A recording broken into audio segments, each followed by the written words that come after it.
I have seen the soul of the vampire, and let me tell you, it is far more pure than that of any man. Now you ask me what I am.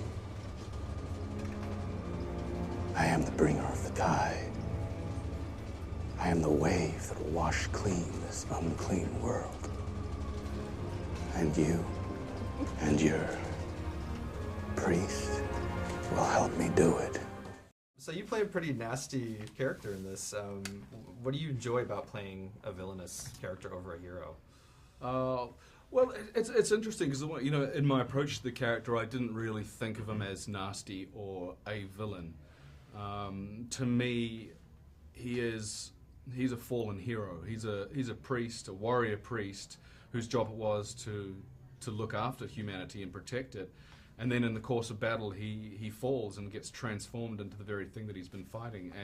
And that was a really interesting starting point. And but to answer your question, fun, a lot of fun. You know, it's fun to play those characters that just create absolute havoc and destruction and seem to have a good time doing it.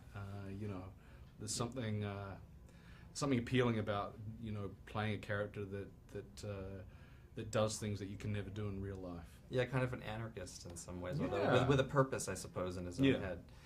So I guess, did you pull from any other sort of silver screen interpretations of the vampire? No, really. I think the inspiration that I drew from was the script, and then obviously the wardrobe department did a great job of once you put that hat on and the duster, you cut a pretty kind of iconic figure. A lot of people naturally associate with like the Sergio Leone kind of Western. And then I guess I was just really inspired also by working with V. Nell, who was my makeup artist and head makeup artist, and she's a phenomenal makeup artist. She's won Oscars, and she worked on Pirates of the Caribbean, helping create Johnny's look for that. So I sat in the chair and just said, "Over to you." Well, thank God you weren't a more grotesque type of vampire, because you probably would have been in that chair for a lot longer. Yeah, I'm thankful for that. So you got kind of saved there. Well, I thought that was kind of the cool thing about Priest, is that it's a bit refreshing, because we've had a lot of these, the Twilight vamps and the sexy young guys, True Blood and all that sort of stuff. So it's, I think, really refreshing to take it back to like these are creatures, and they're scary, and they'll do some serious damage to you. Yeah. It's not like, oh, I'd love to get bitten by one of those. Yeah. This is not the vampire you take home to meet mom.